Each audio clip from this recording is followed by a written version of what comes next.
Let's start.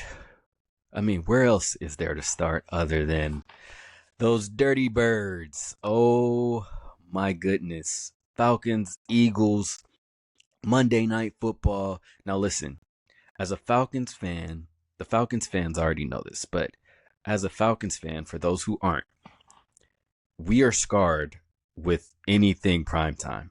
Like, we were on the biggest primetime stage you could get, and we saw what happened. 28-3 is what happened, right? And just in general, like, we just never win these games. We're always the underdog. We're always like we get the short end of the stick. Like, it just never goes our way. So I don't really get excited about these games. I just, brace for impact at this point. Um, so to give you a glimpse of of the mindset going into Monday night, um, it was a great game. It was a close game. It was back and forth, especially in that first half.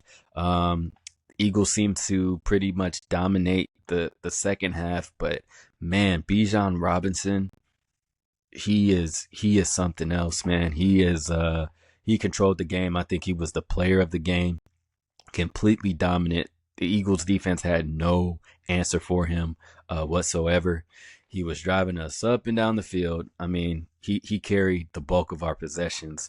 Um, and I think he had 72 yards in the first half. I mean, he was a beast.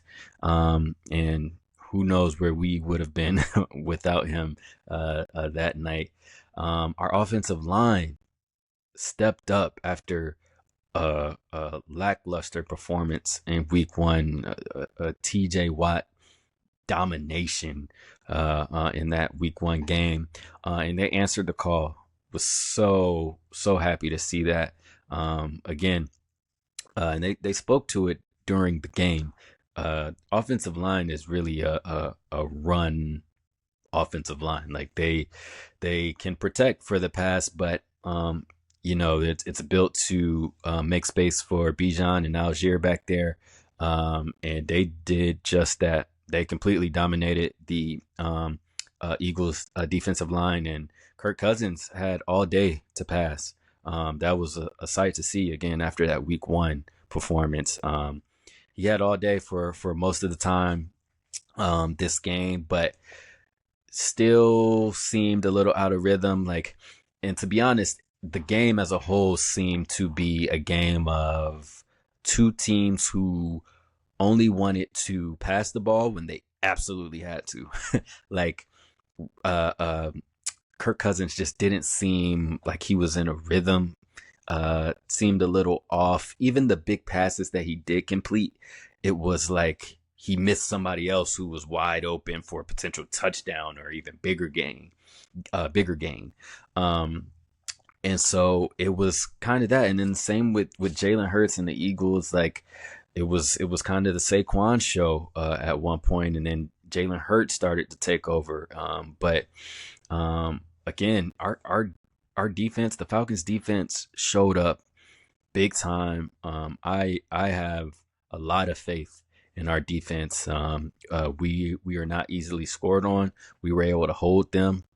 They were getting down the field at times, but it was kind of a bend not break thing. Um, and we did great. And so that second half, again, the Eagles started to pull away. Falcons offense couldn't really get much going, especially in that passing game. Um, and the game, as you all have seen, was essentially over. Eagles needed one more first down. Uh, they decided to throw it, which, again, you can kind of debate or disagree with that, but it was a play that they had success in earlier in the game, and it was open. It was just a pure drop on Saquon's part, which you really can't anticipate. Um, he dropped the football, the clock stopped, and they ended up having to settle for a field goal to go up six. No timeouts for the Falcons.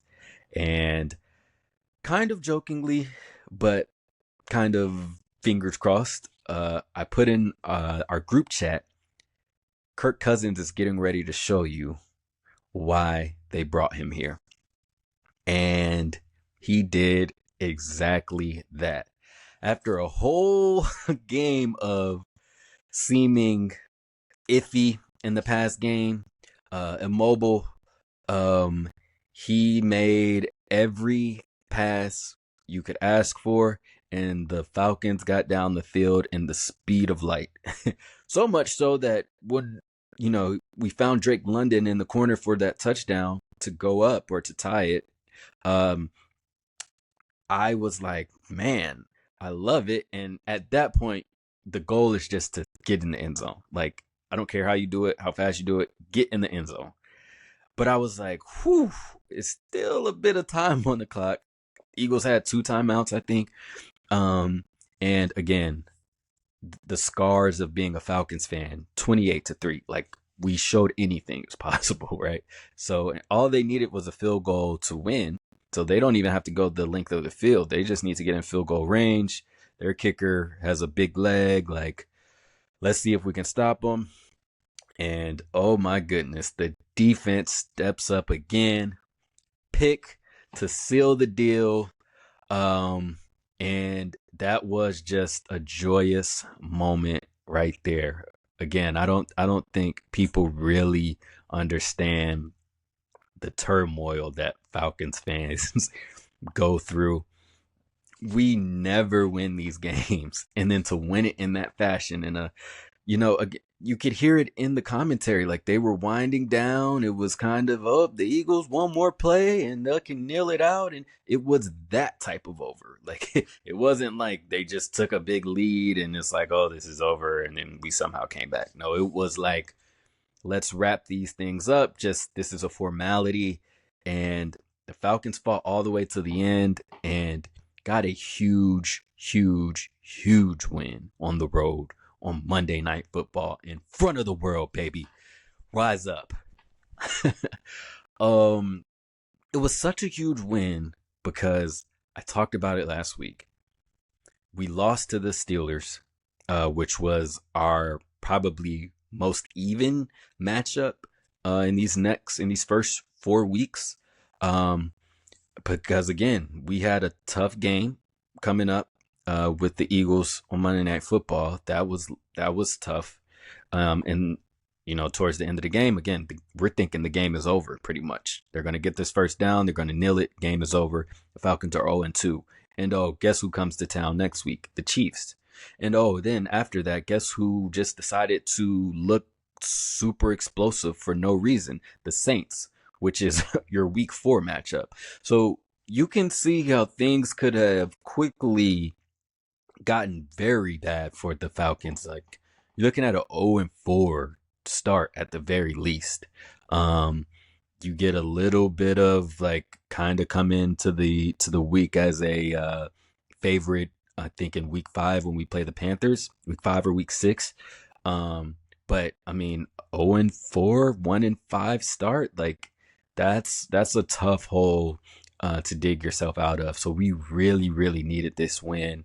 And for Kirk Cousins to do that, have that game-winning drive in that fashion on the road, he won, I feel like, the locker room over with that, and he definitely won the city over because he wasn't having the greatest of games. Like, it was kind of the Bijan Robinson show on offense. He was making some passes here and there, but his lack of mobility when there's any sort of pressure is just it just looked like did we make the right decision kind of thing. Like, and for him to do that, I was just so happy for him, happy for Falcons Nation, and gave us something to look forward to and have some momentum going into these next few weeks with these tough games coming up. So great Monday Night Football game in general. Taking myself out of it as a fan. It was a bit of a slow first half, 7-6, maybe 6-6, something like that. But that second half, they got rocking and rolling, and a movie ending to it. So We'll see how the Falcons do going into these next weeks. Got Kansas City on another primetime game. But look, after that performance, I'm behind Kirk, and we'll see what we do.